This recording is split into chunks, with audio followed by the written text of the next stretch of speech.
Ada orang yang mengkritisi.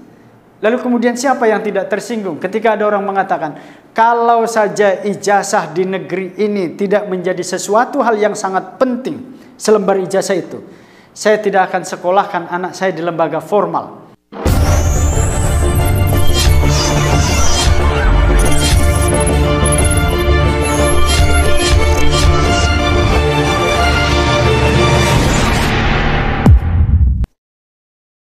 Anak sekolah tidak berarti manusia berpendidikan. Tidak sama.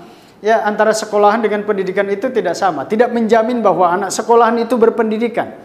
Ya, sekolah kepanjangan tangan negara yang otoritarian, sehingga apa yang dilakukan di ruang kelas, di ruang kuliah adalah bentuk doktrin yang dilakukan itu.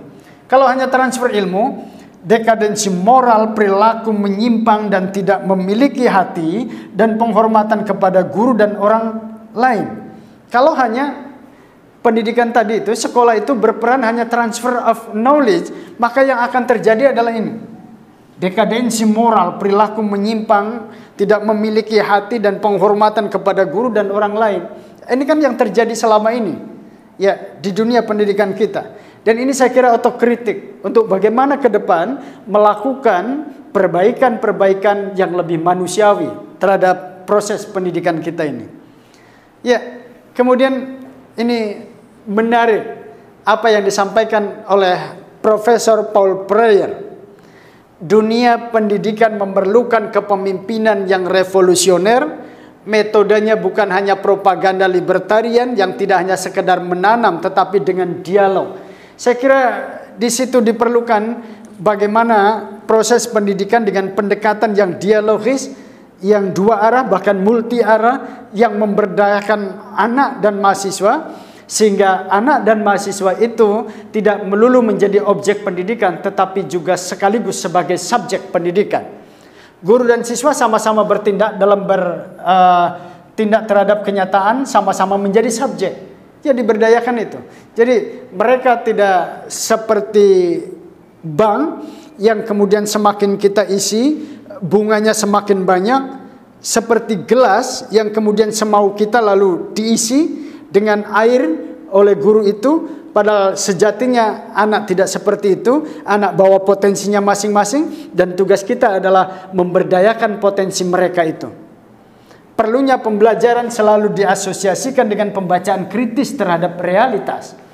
Ya, jadi kita tidak hanya membeo, tidak hanya ikut, tidak hanya didoktrin, tetapi kritis terhadap lingkungan. Pendidikan itu pengukuhan terhadap nilai-nilai fundamental kemanusiaan seperti keadilan, adalah, persamaan, musawwa, dan kemerdekaan, hurriyah. Jadi pendidikan itu harus kemudian memanusiakan manusia ini. Ya. Keadilan harus ada, membangun karakter supaya kemudian kita bersikap bisa adil.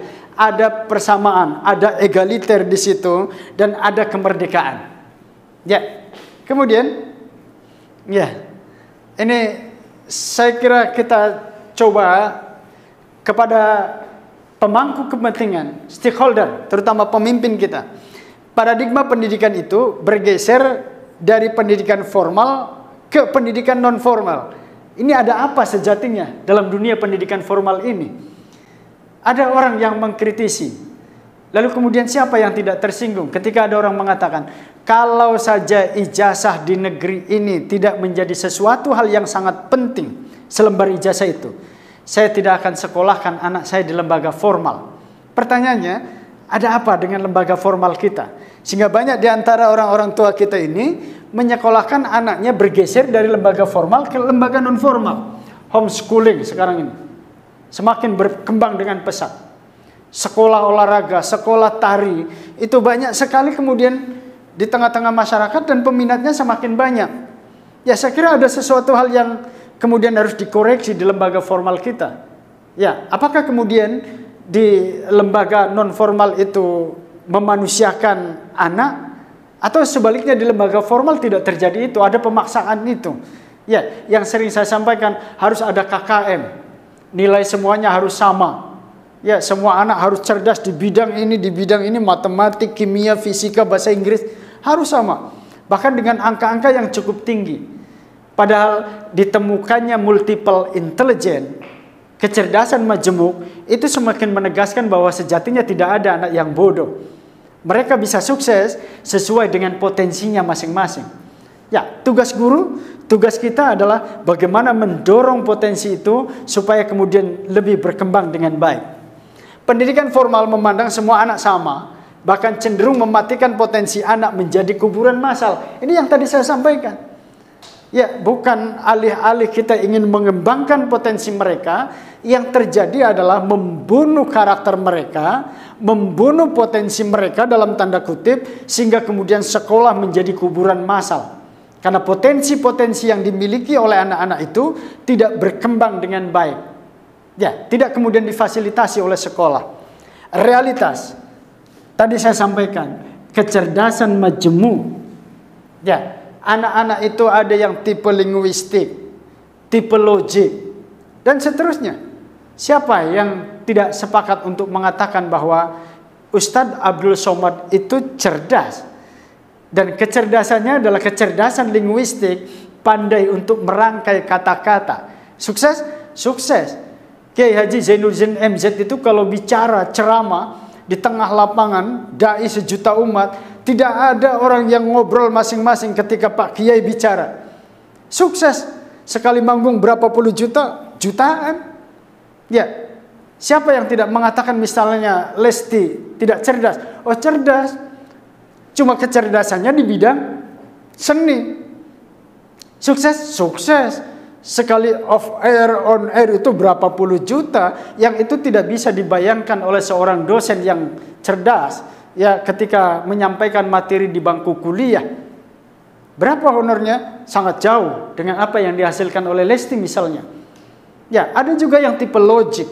Orangnya diem tapi dia kemudian bisa untuk ngitung angka-angka. Jadi mereka memiliki kecerdasan masing-masing dan mereka akan sukses di bidangnya. Itu yang sejatinya tidak ada anak yang bodoh itu.